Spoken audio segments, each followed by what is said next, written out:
My daughter-in-law pushed me down the stairs for the house, but someone else signed the papers. I always believed I knew every creak and curve of this house, every knot in the wooden floors, every draft that slipped in through the old windows, every distant hum the refrigerator made when no one was listening. After living here for over 40 years, how could I not? This was more than a house to me. It was a witness. To laughter, arguments, birthdays, tears, and everything that made life both unbearable and beautiful.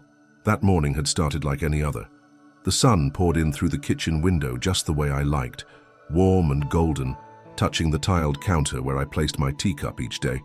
I had woken up early, as always, shuffled into my slippers, and made my way downstairs to start the morning.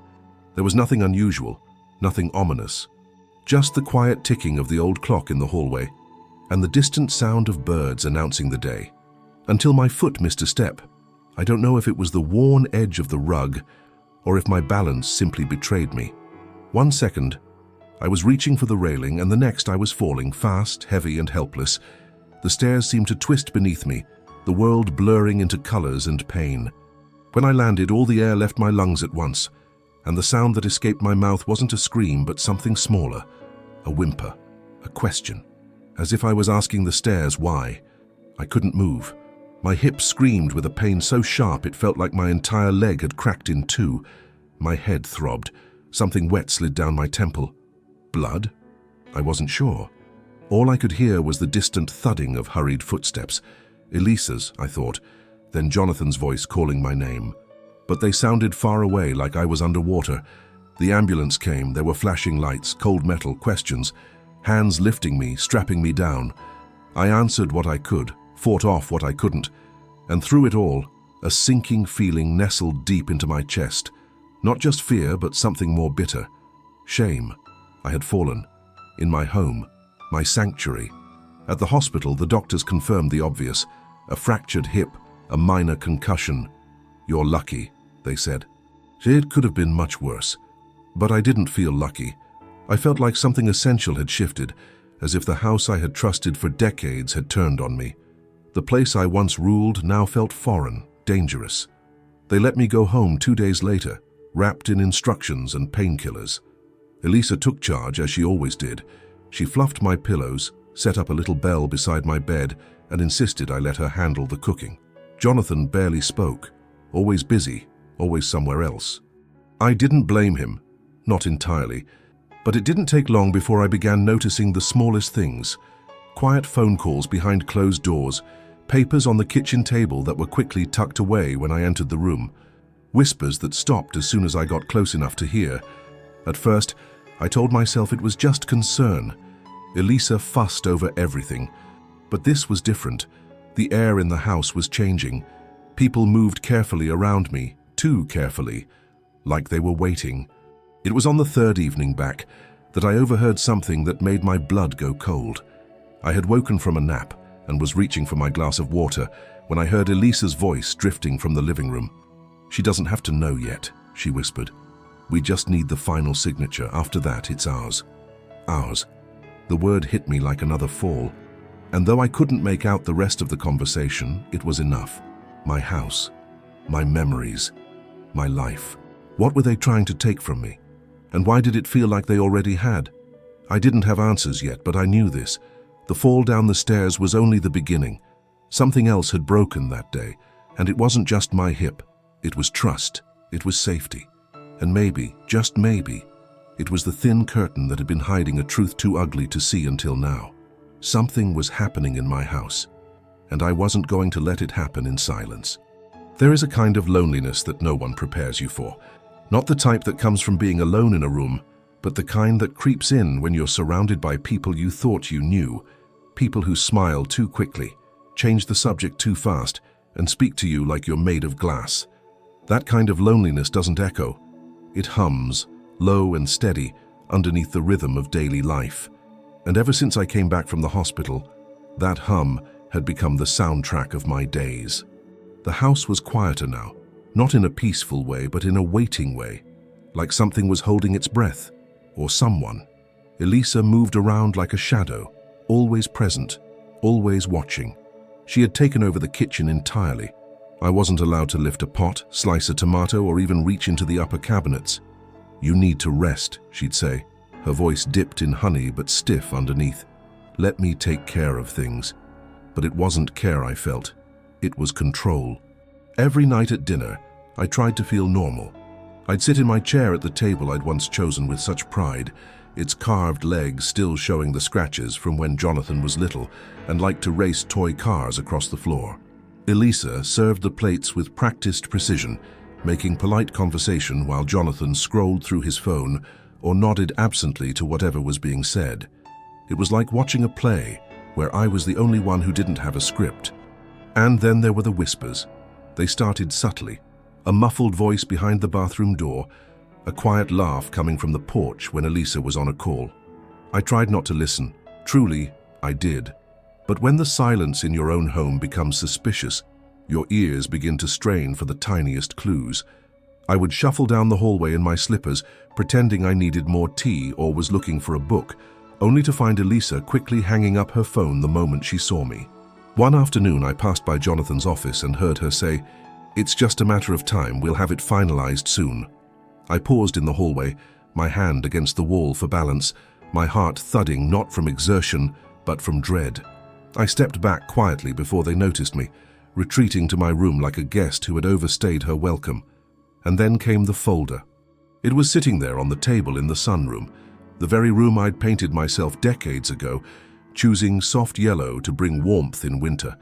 The folder was plain, nothing dramatic, just a tan-colored thing with a metal clip, but something about it felt wrong, as if it hadn't been meant for my eyes, or perhaps exactly for them. I opened it slowly, my fingers stiff and cautious. Inside were several pages, typed, numbered, and cold. Legal language, property references, signatures, some missing, some not. My name stood out immediately. There it was, printed in bold. Beneath it, a line for a signature. Blank, untouched. And yet the rest of the document looked like it was moving forward. There were dates marked, a notary stamp, and a reference to a transfer. A transfer. I closed the folder just as Elisa entered the room. She froze for a fraction of a second when she saw me holding it, but quickly replaced her expression with a soft smile. "Oh," she said lightly, "that's just some paperwork for refinancing. Nothing you need to worry about." Refinancing. I said nothing, just handed it back to her and smiled, the same way she smiled at me, tight, controlled. But my mind raced. Why was my name on a transfer document, and why had no one asked me to sign it? Or rather, were they planning to sign it for me? That night I couldn't sleep. I lay in bed staring at the ceiling, counting the shadows on the plaster, remembering all the nights I had cradled my baby boy in this very room, humming him to sleep when he had a fever or a nightmare. Jonathan had always been gentle, thoughtful, eager to help me bake, always asking questions about the world. When did that little boy become a man too busy to look into his mother's eyes? Something was happening behind my back, something legal, something final. And I was being kept out of it. The next day I tried to speak to Jonathan. I caught him as he was heading out the door, briefcase in hand, phone already to his ear. "Jonathan," I said softly, stepping into the hallway. "Can we talk?"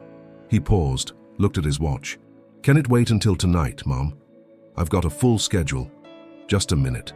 He sighed and put the phone down. "What is it?" I hesitated.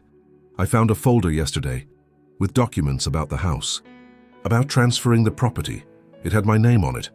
His eyes flickered just for a second. "Oh, that, yeah, Elisa mentioned that. It's just for financial planning, long-term stuff in case anything happens. Nothing urgent." "In case anything happens?" He smiled, trying to soothe me. "Just precautions, Mom. You've been through a lot with the fall. We're just thinking ahead. But I haven't signed anything. It's not final. Don't worry. We're just exploring options." Then he kissed my cheek as if that ended the conversation and walked out the door. Options. That word rang in my ears long after he left. Options for whom? For what? This wasn't just about my safety. This was about ownership, about control. Later that afternoon, as I sat in my chair by the window, I saw Elisa again outside on the patio, speaking softly on her phone. She turned her back to the window, but I could see her shoulders, tense, purposeful. I leaned forward just enough to open the window a crack. Her voice drifted in, carried by the breeze. She doesn't suspect anything yet. We just need to get the documents through without raising alarms. Once it's done, she can stay here as long as she wants. Jonathan won't even question it if I present it the right way. I froze. She wasn't just moving papers around. She was orchestrating something. Something that involved making decisions about my life, my house, without ever speaking to me directly. And worse, she believed she could get away with it. That evening, I sat at the dinner table in silence, watching her slice roast chicken, pass the salad bowl, laugh softly at some show playing in the background. She looked perfectly composed, effortless, but I saw it now.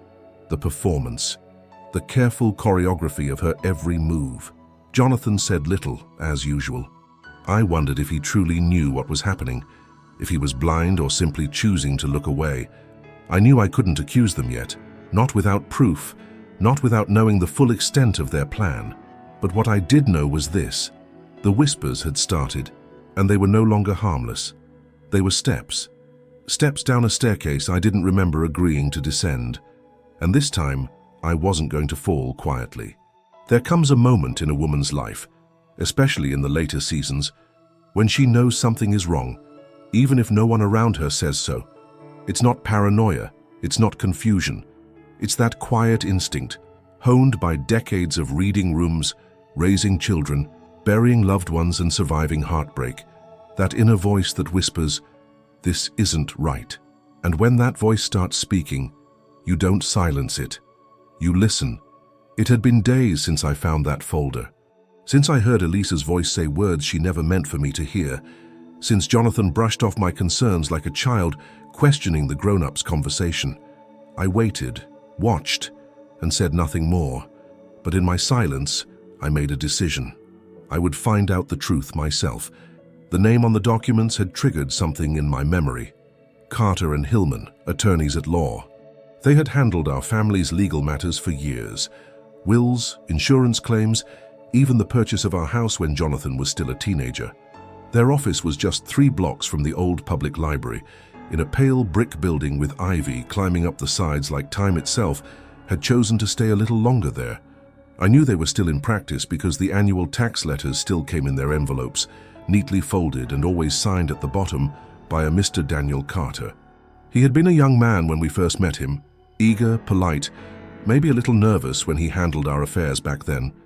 Now he was older, probably close to Jonathan's age. I doubted he remembered me, but I remembered him, and I hoped he still had a sliver of that integrity I once trusted. Elisa had taken the car that morning, as she often did now, conveniently leaving me to rely on her schedule, so I called a cab. The driver didn't say much, which I appreciated. My hands trembled slightly in my lap during the ride, and I clutched my purse like it was armor. I told myself I was just going to ask a few questions, nothing more. When I stepped into the office, the receptionist looked up with that professional smile that never quite reaches the eyes. I asked to speak to Mr. Carter. She asked if I had an appointment. I told her I was a long-time client. Her smile tightened, but she walked into the back. Minutes passed. Then the door opened and there he was, Daniel Carter. Thinner than I remembered, with grayer hair and glasses now, but still the same voice, calm and professional. "Mrs. Alden," he said, his tone pleasant. "This is unexpected. How are you?" I watched his eyes. They darted toward the hallway before settling on me. Not quite warm, not quite comfortable. "I've been better," I said plainly. "May we talk?" He hesitated, then nodded and gestured toward his office. The room hadn't changed much, still lined with books he probably never touched, still smelling faintly of paper and furniture polish. I sat slowly, my hip still sore from the fall, and he watched me settle in. "I won't take much of your time," I said. "I'm just here because I came across some paperwork at home regarding a transfer of ownership of my house." He gave a small nod, too careful. "I saw that my name was on it, but I don't recall signing anything. And no one in my family has given me a straight answer." His expression didn't change, but something behind his eyes did. A flicker of discomfort, maybe guilt, but not surprise. That told me everything I needed to know. "There are many types of legal documents, Mrs. Alden," he began cautiously. Some don't require your direct involvement if a valid power of attorney has been granted. There it was, the word I was dreading. Power of attorney? I asked, voice steady. Yes. In some cases, a family member may be designated to act on your behalf, especially if there's concern about your health or mobility. It's not uncommon. I didn't sign any power of attorney. He paused. Are you certain? Daniel, I said, dropping the formal tone. I may be old, but I'm not forgetful. If I had signed over legal rights to my own home, I would remember it. He leaned back slightly, then looked toward the closed door, his hands folded in his lap. He didn't meet my eyes. The documents were presented with a notarized signature and valid identification, he said finally. We proceeded under the assumption that the authorization was legitimate. Who brought them in? I asked. He hesitated again. Elisa. Of course. And you didn't think to call me, to verify this yourself? There was no indication. We were told it was to help with refinancing, estate planning, a precautionary measure. I felt a tightness rise in my chest, not just anger, grief. Grief for the trust I had given them, for the years I had believed that my home was safe because I had raised my son right, because I had taught him values, because I had believed foolishly that love was enough to protect me from betrayal. I want copies, I said, of everything. He hesitated one last time, then nodded slowly. I'll have my assistant print them. As I waited, I looked around his office. The certificates on the wall, the framed photos. One showed him shaking hands with a local politician. Another showed him standing beside a smiling couple, young, newly married, hopeful. I wondered if he ever thought about the consequences of the papers he signed, or if, after all these years, it was just routine. His assistant returned with a folder. He handed it to me without a word. I stood slowly, painfully, and met his eyes one last time. You knew something wasn't right, I said quietly. I saw it in your face the moment I walked in. He didn't deny it. Take care of yourself, Mrs. Alden. I left the office without another word, clutching the folder to my chest. Outside, the wind had picked up, tugging at my coat, making the world feel colder than when I had entered. But inside, something had ignited. A small, sharp flame. I now had proof. Not the full picture yet. Not the names behind the forged signature. Not the tangled web of lies they'd spun while I sat recovering from a fall that may not have been as accidental as I once thought. But the truth had a shape now, and I wasn't going to let it disappear behind closed doors ever again. I remember when I first bought the brass knobs in the kitchen. I had saved little by little, tucking away spare coins from grocery runs, and the small bits left over from sewing work I used to do for the neighbors. They weren't fancy, just polished and sturdy, but to me they were a symbol. Something chosen by my own hands, installed on cabinets I'd filled with recipes passed down from my mother. That kitchen was the heartbeat of my house. It had witnessed burnt pies and birthday cakes, quiet cups of tea on rainy mornings, and laughter that lingered long after the dishes were clean. It was mine. So when I reached for the pantry door one afternoon and found it locked, my hand stilled mid-air. It was a small thing, really. A new knob, a click, a resistance where there should have been none, but it was also a warning. I stood there for a long time, hand on the smooth surface, the cold metal unyielding under my fingers. I could hear Elisa in the living room, laughing at something on the television, flipping through channels like a queen deciding what music her court should dance to. I turned slowly and walked back to my room. That was how it started. First the pantry, then the laundry room, then the hallway closet where I kept my winter blankets and the extra towels I'd embroidered with my initials decades ago. Each time I noticed something else had changed. A new lock, a missing key, a door that now stuck mysteriously, and each time Elisa had a ready answer. "Oh, I'm just reorganizing," she'd say with a bright smile. "Don't worry, I'll bring whatever you need." Or, "Jonathan thought it would be safer this way, less clutter." But I wasn't clutter, and my home wasn't a project to be restructured like a storage unit. The real shift, though, didn't come from locked doors. It came from the way I started to feel in the house I had built from the ground up, with sweat, prayers, and hope. I became a guest. Every room I entered felt like a room I had to justify occupying. My books began to disappear from the living room shelves. replaced by Elisa's vases and picture frames filled with people I didn't recognize. My sewing machine was moved for space, she said, into the garage where it gathered dust beside holiday decorations we no longer used. Even my tea, the brand I had bought for over 30 years, was suddenly replaced with something newer, something organic and calming, she claimed. It tasted like cardboard. One morning, I came down to find my favorite armchair missing from its spot near the fireplace. When I asked about it, Elisa waved her hand and said, "Oh, that old thing, I had it taken out. It was falling apart. You need better back support anyway." I stood there, stunned. The absence of that chair heavier than if she'd removed the fireplace itself. That chair had held me through long nights of grieving after my husband passed. It had cradled me while I read bedtime stories to Jonathan. It had been my quiet companion when I thought the silence would consume me, and now it was gone. Jonathan remained distant, always distracted. When I brought up the changes, softly, carefully, he brushed them off. "She's just trying to help, Mom. Don't make it harder on her. You know how much she's handling right now." I wanted to scream, not in rage, but in sorrow. She's handling everything, yes, including the erasure of my presence from my own home. And it wasn't just the physical space that was shrinking. It was my voice, my opinion, my choices. I began to notice how Elisa answered questions for me when visitors came, how she spoke over me when decisions needed to be made. Even my medical appointments, which I had always managed with diligence, were now being coordinated by her. She insisted it was for my benefit, so I wouldn't have to worry. But I worried. I worried because I could see myself disappearing in small, deliberate ways. My name was still on the mailbox, but not in the rhythms of the house.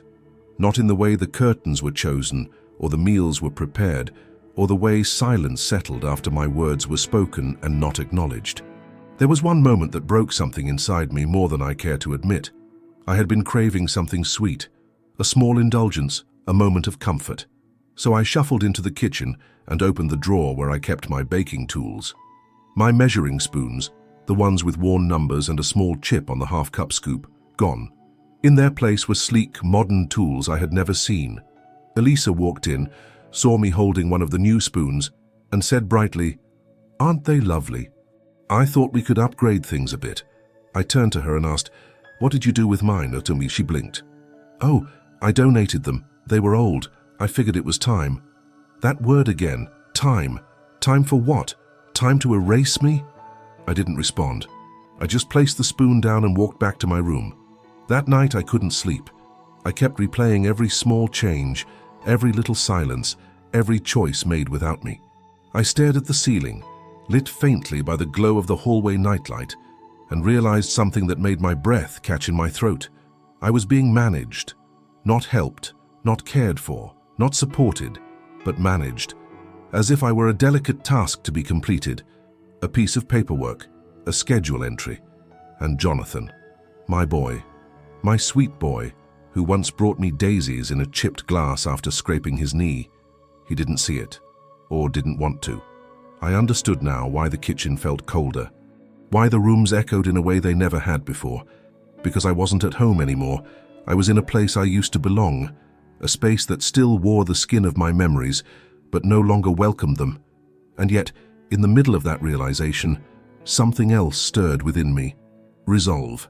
I had not survived the death of a husband, the raising of a child, the stretching of every dollar during hard winters, just to be turned into a silent figure in a house that was built on my sacrifices. I may have been locked out of my pantry, my laundry room, my armchair, but not out of my will, not out of my right to question, to fight. The walls may have stopped listening, but I had not stopped hearing, and I intended to speak. There are things in life we forget. The names of acquaintances we met once at church, the details of a recipe we haven't used in years, the day of the week when time blurs into routine. But some things we know so deeply, so certainly they live in our bones. The sound of our child's first laugh, the way the light falls across the living room floor at exactly 4 o'clock on a winter's afternoon, our own name, our own signature. These things cannot be mistaken. So when I found that document again, the one Elisa tried to call refinancing paperwork, the one I had seen only briefly before it vanished from the table, I knew I had to find a way to see it properly. Not from memory, not through fog or fear, but with clarity. My clarity. That morning I waited until Elisa left for her errands. Jonathan was already out, swallowed by his work, as he always was. The house, for once, was mine again. Still, cautious, I moved slowly. I knew where she kept the files now, in the locked cabinet of what used to be my sewing room. I had seen the key once, tucked into the porcelain dish on the windowsill, carelessly left like a symbol of confidence. She never imagined I'd dare, but I did. With the key gripped tightly in my hand, I opened the drawer, feeling the soft resistance of the metal give way. Inside were rows of folders, each labeled neatly. Finances, insurance, medical, property. It was the last one I took. I sat at the desk that no longer held my spools of thread, and I opened the folder slowly, deliberately, as if unwrapping a letter from the past. The document was there. Transfer of property agreement. My name printed in bold at the top, just like before, and at the bottom the signature. It stopped me cold. There, in black ink, was my full name, signed in the exact curl and rhythm of my hand. But it wasn't mine. I stared at it for a long time, hoping my memory was mistaken, hoping age had clouded my mind. But no. I knew every letter of my own name. I had signed it on every birthday card, every check, every note I ever wrote. And this signature, it mimicked mine, yes, but it lacked something. Something invisible to most but unmistakable to me. It was too perfect, too practiced, as if someone had copied it. And then I saw the witness line. A printed name sat just below it. Carla Brenner. The name struck no chord. I had never met a Carla Brenner in my life. Not at church, not in the neighborhood, not through Jonathan's friends or Elisa's circle. I read it over and over, hoping something would click, but it remained foreign.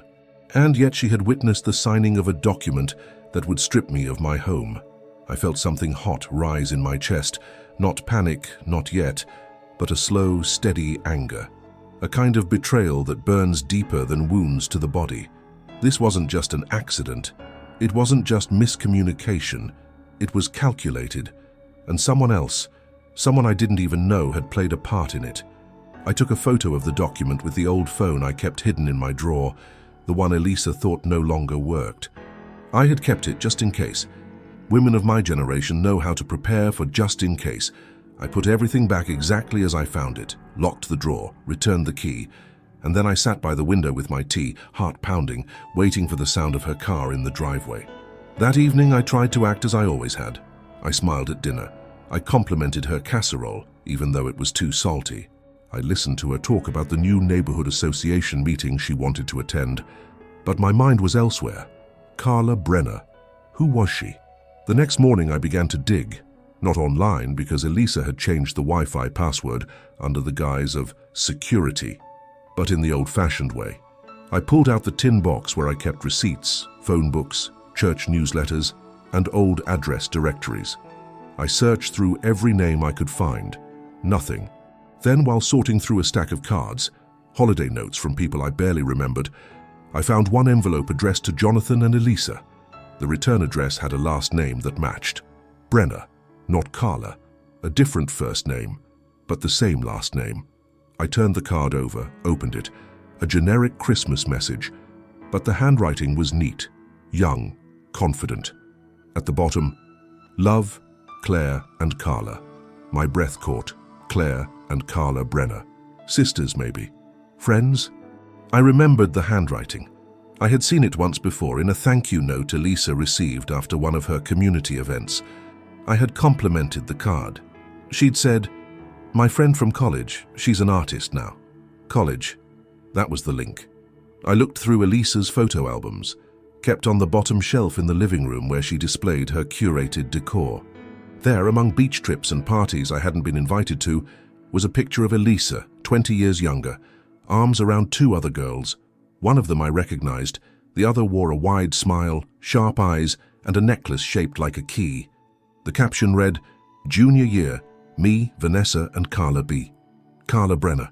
Not a stranger at all. A friend. From long ago. Recruited, perhaps, to help with a lie. I felt the air leave my lungs in a long, slow breath. The picture in my mind was forming. Blurred still, but unmistakably sinister. Elisa had found someone to forge a signature, someone to act as a witness, someone who would never expect to be caught because they assumed an old woman would never look this deep. But I had. And now I had names, I had dates, I had documents. The silence they had tried to wrap around me was breaking, and I was no longer afraid of what I might find. I was afraid of what they might do next to stop me. It was the sort of morning that used to bring me peace. The sky had the soft grey hue of early autumn, and the breeze carried the scent of fallen leaves mixed with the last clinging hints of summer. I had always loved this time of year. It reminded me of knitted scarves, warm pies cooling on the kitchen counter, and the way my husband used to rake the yard with exaggerated flair just to make Jonathan laugh.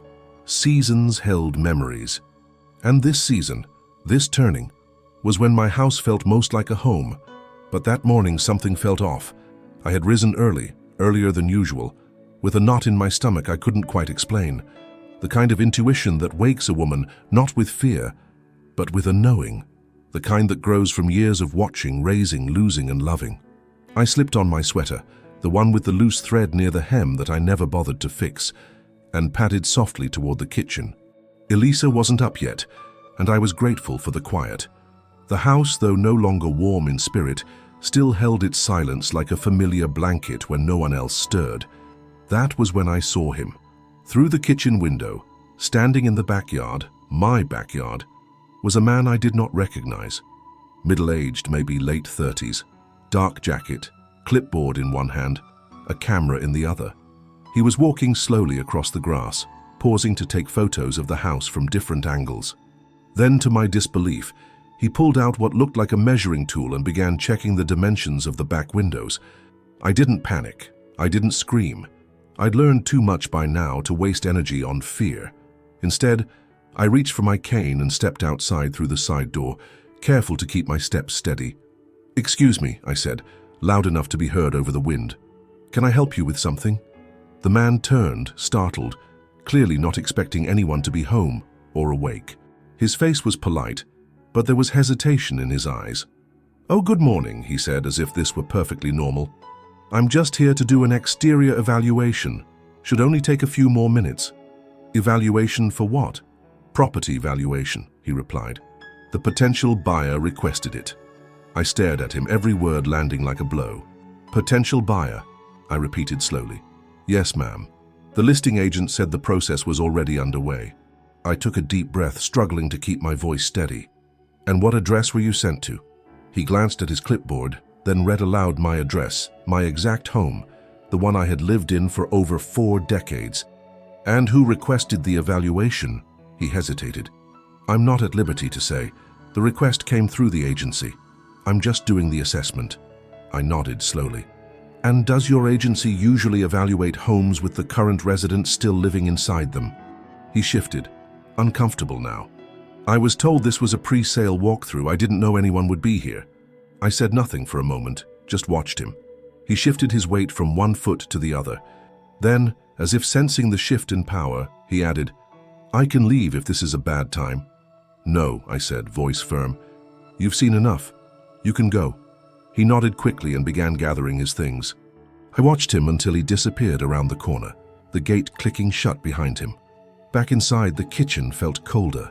I stood by the window, staring at the yard that had once hosted birthday parties, Easter egg hunts, even the small wedding reception we held for Jonathan and Elisa beneath the old oak tree. Now it was being measured, documented, prepared for a sale I had never agreed to. The pieces were falling into place too quickly now. Elisa hadn't just been reshaping the house. She had been preparing it for new ownership. The locks, the rearrangements, the sudden concern for safety and organization, they weren't about caregiving. They were about possession, control. And Jonathan, where was he in all this? Had he been told? Had he approved? Or was he still hiding behind the veil of busyness, letting Elisa play the conductor of a symphony he refused to hear? I walked slowly back to my room and closed the door. My hands trembled as I sat down, but it wasn't fear anymore, it was resolve. They had underestimated me. People often do that with older women. They mistake quiet for weakness. They see wrinkles and hear slower speech and assume we are no longer watching, no longer thinking. But age sharpens some things even as it dulls others. I had spent my life reading between the lines of what was said and what was not. I had learned that most betrayals arrive wrapped in courtesy, smiling, helpful, just like Elisa. Later that day, I didn't say a word about the man in the backyard. I watched her instead, watched how she walked through my kitchen like it belonged to her now. She even rearranged the spice rack that afternoon, said she was just optimizing the space. That evening I sat with my old notebook, the one I'd used years ago to track household repairs, birthdays, grocery lists. I began to write names, dates, events, the things I had seen and the ones I suspected. I wrote about the document, the forged signature, the name of the so-called witness, the visit to the lawyer, and now the man in the backyard. This was no longer just suspicion. It was a pattern, and patterns could be proven. I didn't know exactly what Elisa's endgame was, or whether Jonathan was complicit or simply blind, but I knew this. My house was not for sale, not without my consent, and not while I still had breath in my body and truth in my hands. The wind outside picked up again, and I closed the notebook with care. Let them try to silence me, let them try to erase me. They had just made their first visible move. Now it was my turn. There's a quiet kind of bravery that grows in women over time. It doesn't shout or demand attention. It doesn't wear armor or wave flags. It's the kind that sits in silence, observes carefully and waits. And when the time comes, it moves, not with rage, but with purpose. That's the bravery I found myself leaning on as I prepared to leave the house that morning. I told Elisa I had a doctor's appointment. It wasn't a lie, not entirely, but the appointment wasn't for my body. It was for something deeper, an ache in the soul that only the truth could soothe. I took a cab again, holding my handbag close to my side like a lifeline. I had packed everything I might need: copies of the documents, the photograph of Elisa and her old friend Carla, my notebook filled with dates and details, and that quiet fury I'd been nurturing since the day I heard her whisper about signatures and ownership. My first stop was the county records office, a modest building with peeling paint and linoleum floors that hadn't changed since the late 70s. The clerk behind the counter was a young man with tired eyes and a name tag that read Ben. I explained I was looking for any filings related to a transfer of property for my address. He tapped away at his keyboard, squinting at the screen. "There's a record of a title adjustment request filed last month," he said. "It lists you as the primary owner, but there's a recorded power of attorney on file." My heart thudded. "Can I see it?" I asked. He printed the paperwork and slid it across the counter. I scanned it, my eyes locking on the name: Carla Brenner, legal representative for Martha Alden. There it was again. The lie. Right there, in black and white. "She's not my representative," I said firmly, looking up at Ben. "I never gave her power of attorney." He hesitated, clearly uncomfortable. "Well, ma'am, it's been notarized. There's a signed witness, and an ID was attached." "I'd like a copy," I said. "All of it." He nodded and began printing, avoiding my gaze. From there I walked 2 blocks, slowly, carefully, to the legal aid office. I hadn't been there in years, but I remembered one name: Margaret Hensley. We used to sing in the same church choir. She was sharp, compassionate, and fiercely loyal to women like us who had built homes and lives without ever asking for more than respect and space. I was lucky. She was there. At first, she didn't recognize me, but as soon as I said my name, her face lit up with surprise and concern. "Goodness, Martha," she said, taking my hands. "It's been ages. You look like a woman with something heavy on her shoulders." "I am," I said simply.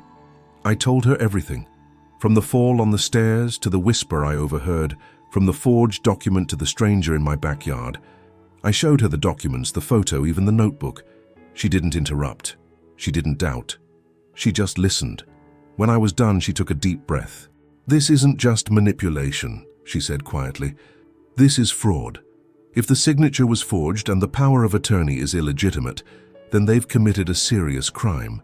"But how do I prove it?" I asked. "They've covered their tracks." "That depends. Let's start with this Carla Brenner." She pulled out her laptop and began to search. I leaned in, my hands gripping the armrests. Within minutes, we found a record. Carla had no legal background, no notary certification, no history of serving as anyone's representative, but she did have a string of low-level financial jobs, all short-lived, all ending in silence. And then something clicked. She was never the one in charge, Margaret said. She was used, coached, brought in to play a part, but someone else orchestrated this. Elisa, I said. Margaret nodded slowly. She has access, motivation, and clearly, a plan. We talked for over an hour. Margaret made copies of everything, including the forged signature and the notary stamps. She contacted a handwriting analyst and arranged for a review. She explained the steps we could take, slowly, methodically.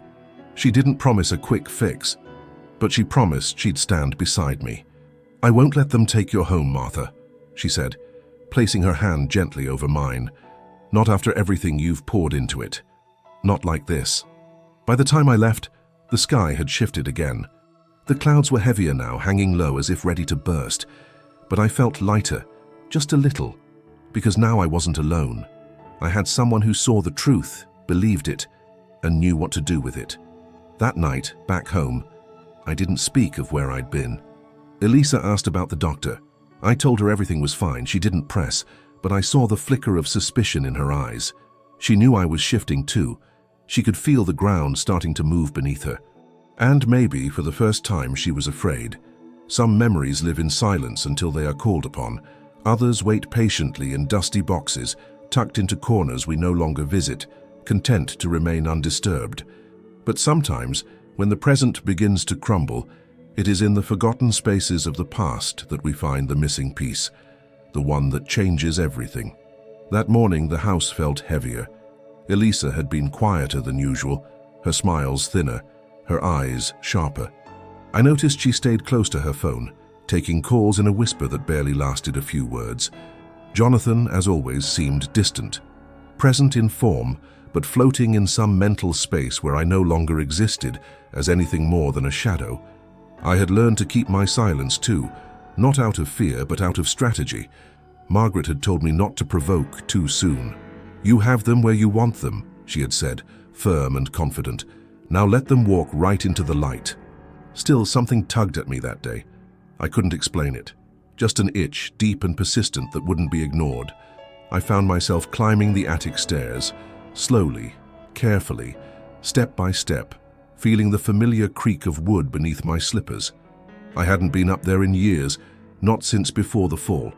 Elisa had called it unsafe, told me I had no reason to risk injury for old junk.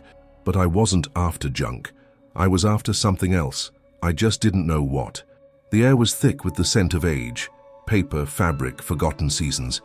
Light filtered through the small window at the far end, casting long stripes across the wooden floor. I moved past the stack of holiday decorations, the baby crib we had never gotten rid of, and the old rocking chair that used to sit in the nursery. In the far corner, I saw it, the chest.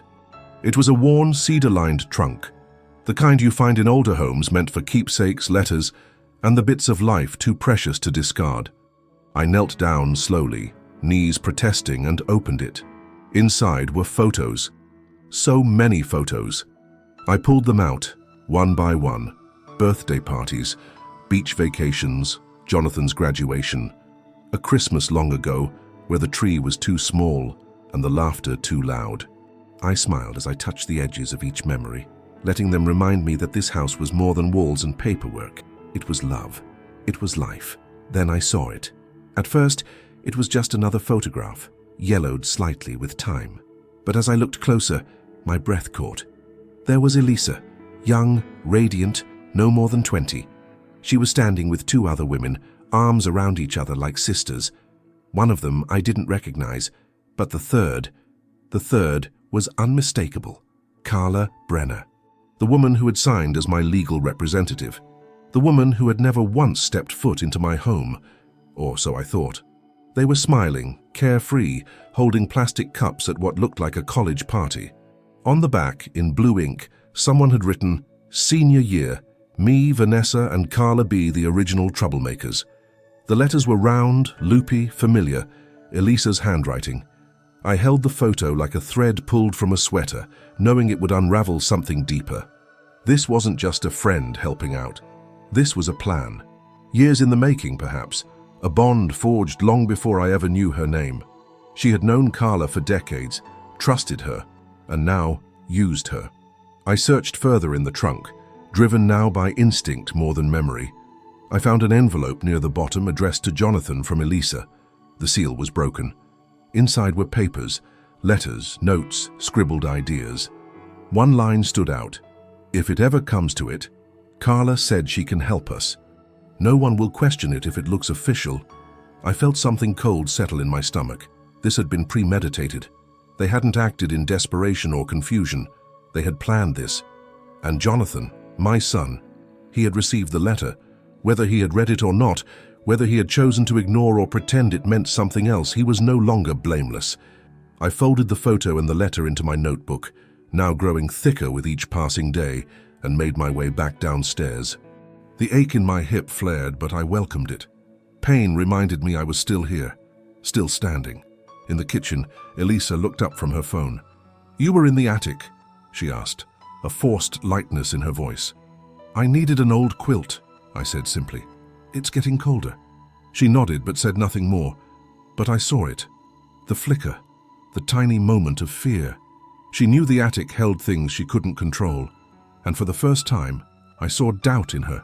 That night, I sat alone in my room, the photo resting on my lap, the old quilt wrapped around my shoulders. I stared at the faces of the three girls, frozen in time. So much innocence in that image. And yet now, years later, those same smiles hid secrets meant to tear apart everything I had built. But secrets don't stay buried forever, especially not in homes like mine, where the walls remember and the attic holds more than dust. They thought I was fading, that I had lost the strength to see clearly. What they didn't understand is that age doesn't take your fire. It condenses it, makes it burn hotter, quieter, more precise. I had what I needed now, and I would not be erased. Sometimes the truth doesn't come marching in like a revelation. It doesn't arrive dressed in righteousness, knocking at your door in broad daylight. Sometimes it sneaks in, quietly, unexpectedly, like a whisper through the keyhole. And when it does, it doesn't just confirm your fears. It changes the shape of them. It was just past 6 o'clock in the evening when the phone rang. Not the house phone, which Elisa always answered these days with the ease of someone who had claimed it as hers, but my old cell phone, the one I kept hidden beneath the liner of my dresser drawer. It had become my secret companion, silent most days, but always charged. I never used it, unless absolutely necessary.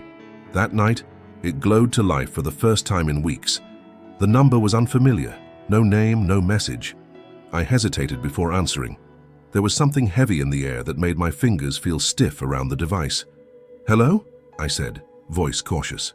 There was a pause, and then a woman's voice, shaky, hushed, like she was speaking from a corner where she wasn't supposed to be. Is this Martha Alden?" "Yes. Who is this?" Another pause.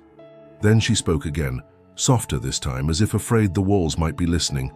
"My name is Carla Brenner." I sat up straight, the breath in my lungs catching before it reached my throat. I knew that name now, like I knew my own. "I need to talk to you," she continued quickly. I didn't want to. I told her no at first, but then things got out of hand. I never thought it would go this far. I closed my eyes and steadied my voice. "You're the one who signed the power of attorney in my name." "No," she said firmly. "That's the thing, I didn't. I didn't sign it. They used my name. They used a digital signature. I never put pen to paper. I never even saw the final document." Silence stretched between us. "They told me it was just a formality," she said, "that it wouldn't be filed, that it was for show. She said, Elisa said you were okay with it, that you trusted her." My hands trembled. Not out of fear, but something worse. Confirmation. "So you never saw the final paperwork?" "No, I swear. I just sent over a scanned ID for something else. Elisa and we haven't talked in years, but she called me out of the blue, said she needed a favor, said it was for family." "Why are you calling me now?" I asked. My voice was cold, not by intention, but by instinct. I had no more warmth to offer to strangers who helped thieves. "Because I couldn't sleep. I couldn't eat. I saw your name on the news, in a community legal bulletin. They mentioned a potential fraud investigation tied to your property. I put it together. I knew what she had done, and I knew, if I stayed silent, I was part of it. I said nothing. Then she added, her voice breaking, "I'm so sorry. I know you don't know me, and I don't deserve forgiveness, but I'm willing to testify. I'll sign a statement. I'll give you everything you need." I exhaled slowly, my grip tightening around the phone. "Can you prove your signature was falsified?" "Yes," she said quickly. "It was all done digitally. I never logged into anything, but the document was filed with an e-signature timestamp. I can get the metadata. I know how to request the logs." We agreed she would send me an email that same night with everything she had: scans, timestamps, her original messages with Elisa. She would also contact Margaret, my legal ally, directly the next morning. She gave me her number, her email, her address. And then, before hanging up, she said something I didn't expect. "I know this doesn't fix anything, but I hope it helps you take back what's yours." When the call ended, I sat in the dark for several minutes, phone still pressed to my ear, though the line was silent. I didn't cry, I didn't smile, I just sat, feeling the quiet shift around me once again, not as a weight, but as a clearing. The truth had arrived, and it had chosen to arrive not through battle, but through confession. Later that night, while Elisa was in the shower and Jonathan was buried in his laptop, I checked my email. Carla had sent everything. Attached was the digital signature packet showing her name, the timestamp, and the server used to forge the authorization. There was also a long handwritten statement explaining what had happened, dated and signed, this time in ink. I printed it all, page after page, and with each print I felt something rise inside me. Not just strength, but validation. Proof that I had never been the confused, frail woman they thought I was, that my instincts had been right all along, that my memories had not betrayed me. The next morning, Margaret called. She had received Carla's statement and was already drafting the motion to file in court. Her voice was calm, deliberate. "This is it," she said. "This changes everything." That day I moved through the house like a woman reclaiming her ground. I didn't rush. I didn't demand. I simply existed with intention. I brewed my tea with the leaves I had hidden in the back of the cupboard. I took out the old photographs I had placed in storage and returned them to the shelves. I sat at the kitchen table, the one they had tried to make foreign, and wrote a letter, not to Jonathan, not to Elisa, but to myself.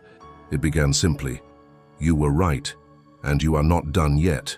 Because this wasn't the end of my fight. It was just the beginning of the reckoning. I had never been inside a courtroom before that day, not for anything more serious than a jury duty summons decades ago. Back then, I remembered the way the benches creaked, the stale air, the overwhelming sense that whatever happened in those walls would ripple far beyond them. But nothing I imagined back then came close to the weight I felt as I stepped through the doors this time. Older, slower, but carrying something that no amount of age could dim. Resolve. Margaret had arrived early. She met me outside and walked with me inside, steady and calm, her briefcase filled with the evidence we had gathered over the past several weeks. The forged documents, the testimony from Carla Brenner, the metadata proving the digital signature was never authorized, the photographs, the letters, the slow accumulation of truth that had been buried beneath deceit. Inside, the courtroom was quiet. Neutral walls, polished wood, the low murmur of shuffled papers and hushed voices. Elisa sat near the front, her hair pulled back, her posture rigid.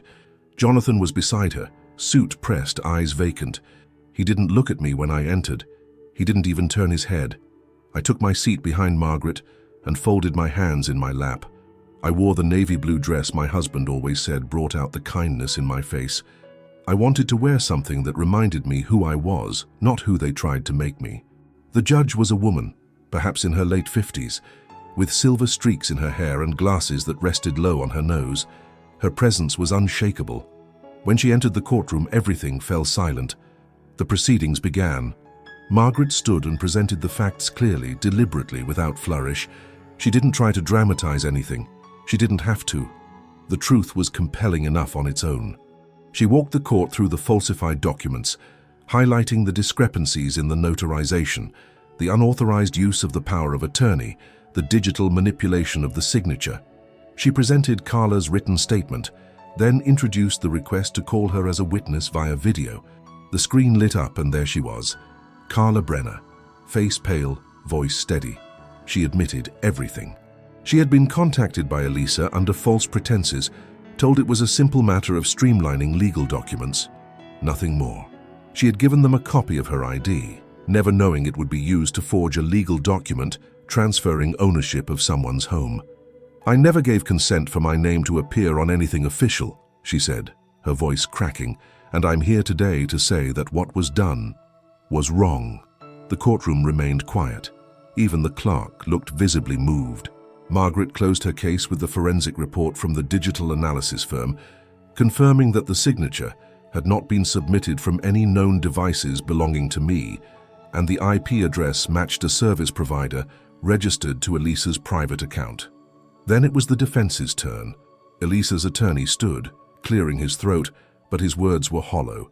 He spoke of miscommunication, of misunderstood intentions, of the burden of caregiving and the stress it brought into the home.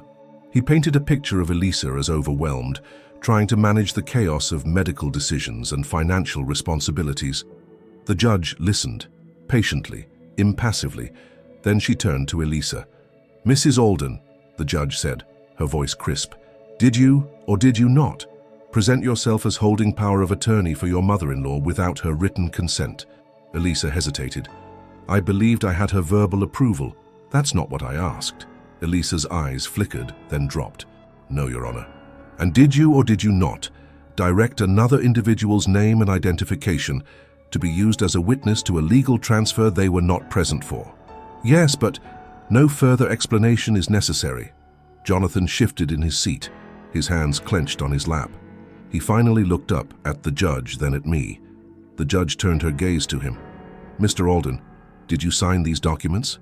I trusted my wife to handle everything. I didn't review every line. So you didn't confirm whether your mother had consented to the transfer of her home?"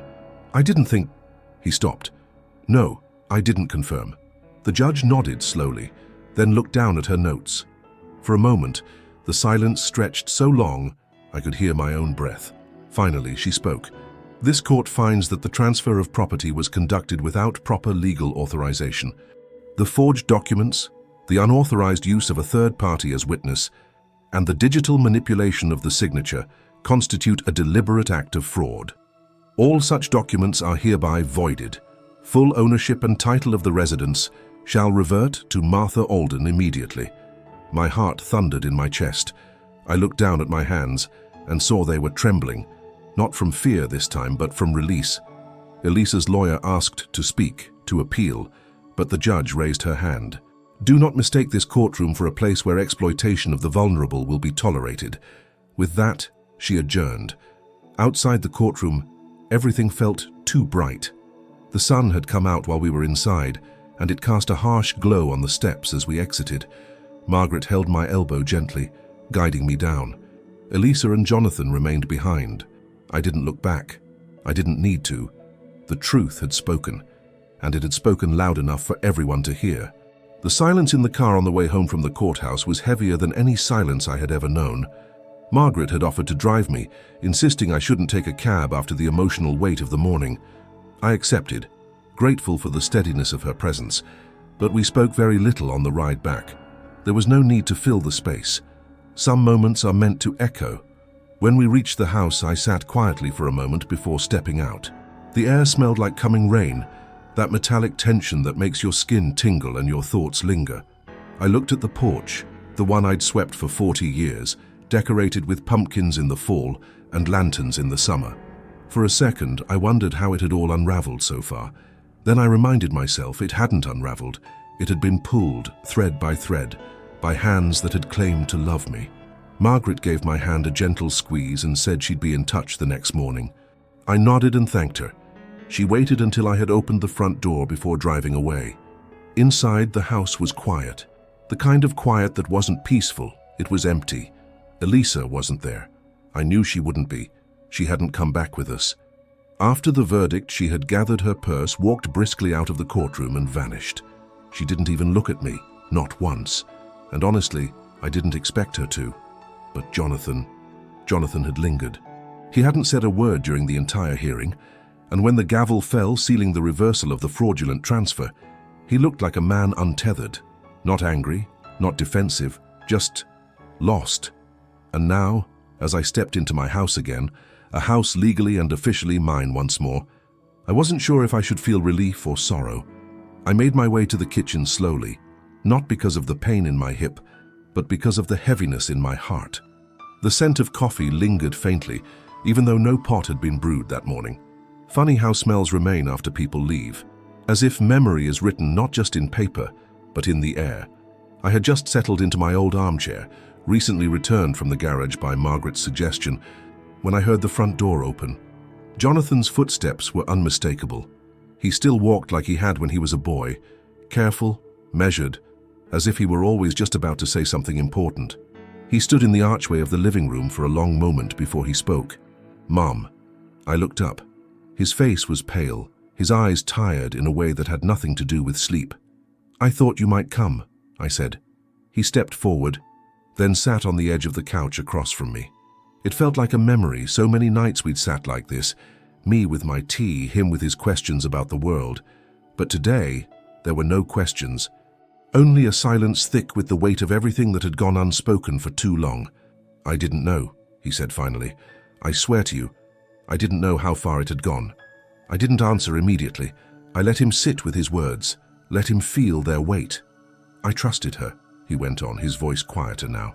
"She told me it was all just for your safety, that you had agreed to give her some control over the house, just in case something happened. She made it sound like she was protecting you." "And you didn't think to ask me?" I asked, not with anger, but with something deeper, disappointment. "I was working all the time. I was stressed. I thought she was just taking care of things. She's always been the organized one." "That's not the same as being honest," I said gently. He looked down at his hands. They trembled slightly. He clasped them together to still them. "When I saw the evidence," he said, "the forged signature, the fake witness, the way she manipulated her friend, I felt sick. I still do." For a moment, neither of us spoke. Then I leaned forward, the ache in my joints sharp but bearable. "She didn't do it alone, Jonathan," I said, "but she did it knowingly, and that means everything." He nodded, a slow, broken movement. "I don't know what to do now," he whispered. "I don't know how to fix it." "You can't fix what she broke, but you can be honest about your part in letting it happen." He looked up at me then, his eyes glassy with something too close to regret. "I'm sorry, Mum. I am so sorry." I reached across the space between us and took his hand. His fingers curled around mine like they had when he was 5 and scared of the dark. "I raised you better than this," I said softly. "Not to be perfect, but to face your mistakes." "I know. And now you have to choose. Not just between her and me, but between who you were and who you're going to be from here on." He nodded again, this time with more certainty. "I want to make this right. Then start by being here. Not for me to forgive you quickly, not to patch things over, but to rebuild something real. Slowly. Honestly. I will." We sat like that for a while, hand in hand, mother and son, two people who had let a gap grow wide between them. There were no dramatic reunions, no sudden healing. Just the beginning of something quiet and real. Eventually, he stood to leave. He said he'd call the next day. I told him he was welcome to come back, but not to pretend everything was fine. We both needed time. Time to feel, to mend, to remember. As I watched him walk away, I thought of all the years I had poured into this home, into him. The late nights, the scraped knees, the lost toys under the couch, the sandwiches packed with notes of encouragement, the songs hummed during thunderstorms, the way I had held him when he was too old to ask for it, but too young to let go. He had lost his way, but maybe now, finally, he was trying to find the path back. And for the first time in a long while, I didn't feel like a ghost in my own home. I felt like a mother again, one who still had the strength to love, but now with boundaries, with eyes open. Because love doesn't mean letting someone walk all over you. It means standing tall enough that they remember what home really looks like. There's a strange kind of quiet that comes after a storm, not the silence of fear, nor the numbness of shock, but something softer, like the world pausing just long enough for you to catch your breath. That was the kind of quiet I woke up to the morning after Jonathan left. For the first time in what felt like months, I heard my own house again. The soft hum of the refrigerator, the creak of the wooden floor near the pantry, the faint wind tapping against the living room window, familiar sounds, sounds that had once comforted me and had grown distant, like old friends forgotten. But that morning, they returned. Elisa was gone, truly gone. She hadn't come back the night before, and her absence left a hollowness I didn't grieve.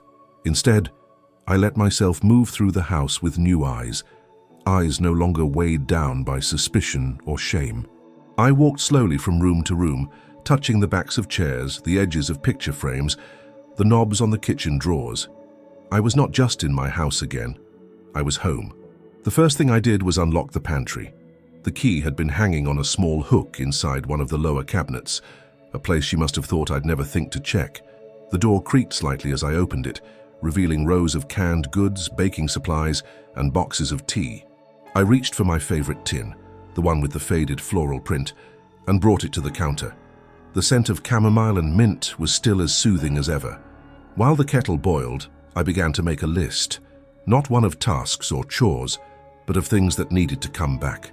The chair from the attic, the tablecloth with the blue stitching that Elisa had packed away, the china I only used on Sundays, now replaced by generic white plates she had brought in. These weren't just objects. They were memories, extensions of myself, and one by one they would return. That afternoon I opened every door she had locked. The laundry room, the back closet, even the garage where I found a box labeled "Donate," filled with things that belonged to me. My scarves, my handmade blankets, even my mother's old mixing bowl. I sat on the cold garage floor for a long time, pulling each item from the box with care. My fingers shook, not from sadness, but from something deeper, something that felt like reclaiming a piece of my identity that someone had tried to erase. I brought those items back inside one by one, restoring them to their rightful places. It was slow, methodical work, but each action grounded me. Each drawer reopened, each photo rehung, each familiar item restored. It all whispered the same thing: you are still here. Over the next few days, I continued this quiet revolution. The house began to feel warmer, not just in temperature but in spirit. The walls seemed to relax, the light changed. Even the way the curtains moved with the breeze felt different, gentler. I started to leave doors open again, not out of carelessness, but as a symbol. No more secrets, no more shadows. One afternoon, as I was rearranging the living room shelves, I found a photo of Jonathan as a boy, missing one front tooth, holding a soccer ball bigger than his head, laughing at something just beyond the frame. I smiled, holding it to my chest. That little boy had always made me proud. And while the man he became had lost his way, I had seen a flicker of that boy again when he apologized. There was still something left to rebuild. I pinned the photo back in its place, right where it used to be. On the third day, Jonathan called. His voice was hesitant but sincere. "Do you need anything?" he asked. "Just honesty," I replied. He was quiet for a moment. "I'd like to visit, not to fix anything, just to sit with you, if that's all right." "It is." When he came, we sat on the porch together drinking tea in silence. He looked around the yard, noticing the small changes, the cushions I had pulled from storage, the wind chimes rehung by the kitchen window, the flower bed starting to bloom again. "I didn't realize how much she had changed things," he said softly. "Neither did I replied, "until I began putting it back." He nodded, then turned to me. "I won't let this happen again. I should have seen it sooner." "You will next time?" We didn't talk about Elisa, not then. There would be time for that later if needed.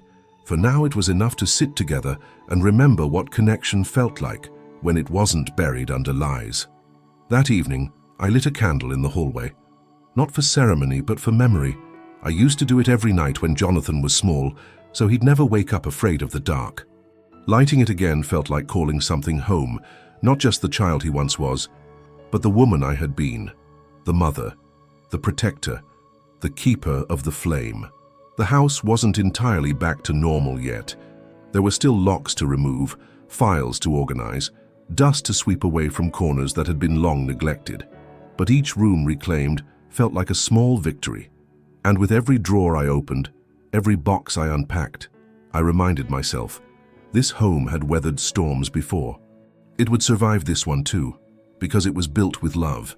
And love, when protected fiercely and reclaimed bravely, has a way of healing even the deepest of wounds. The morning light had changed.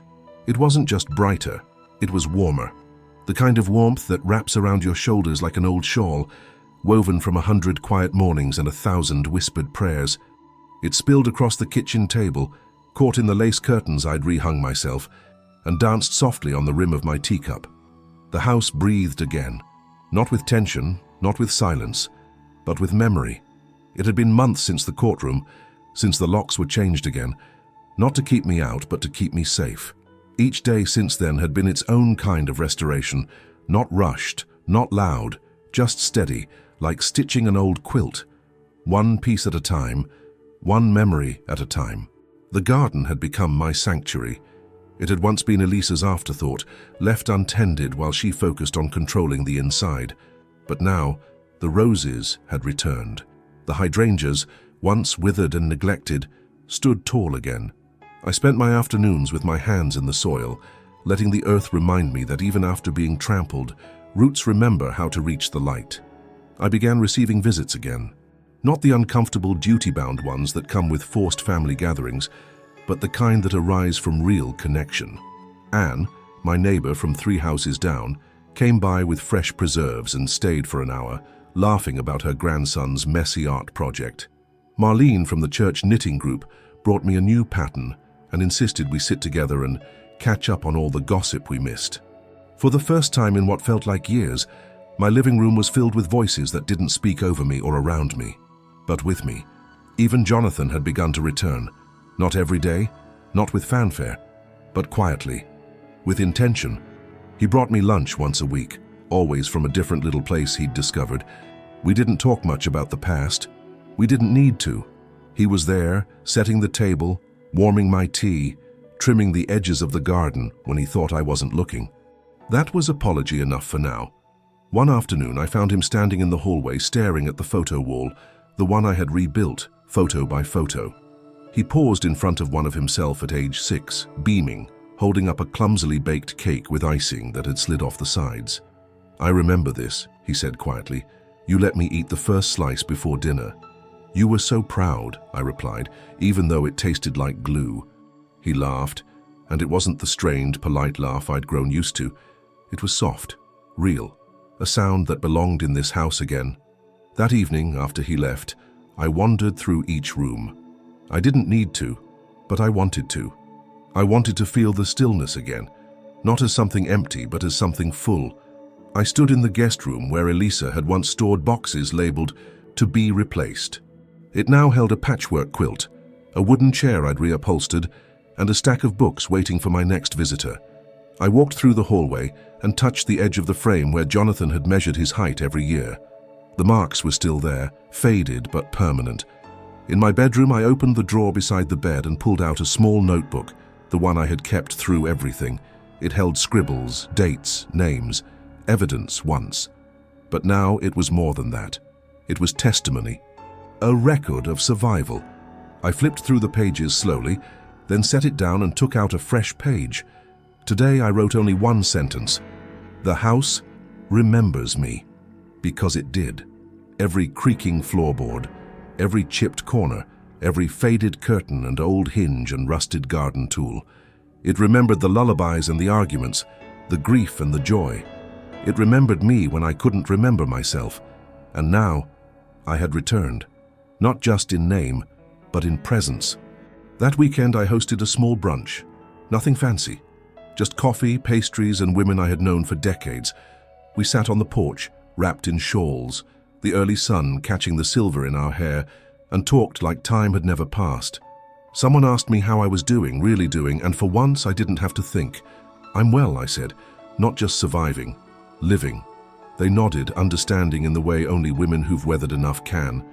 We laughed, we cried a little, we sat in silence when silence was needed, and in that stillness I looked around at the home I'd reclaimed. It didn't feel like a victory lap. It felt like a reunion, with myself, with the life I had built.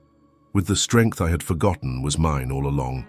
As the sun began to dip and the women rose to leave, Marlene squeezed my hand and said, "You look different, lighter." "I am," I said. I remembered who I am, and I think the house did too. That night I stood in the doorway of the living room and whispered a quiet thank you.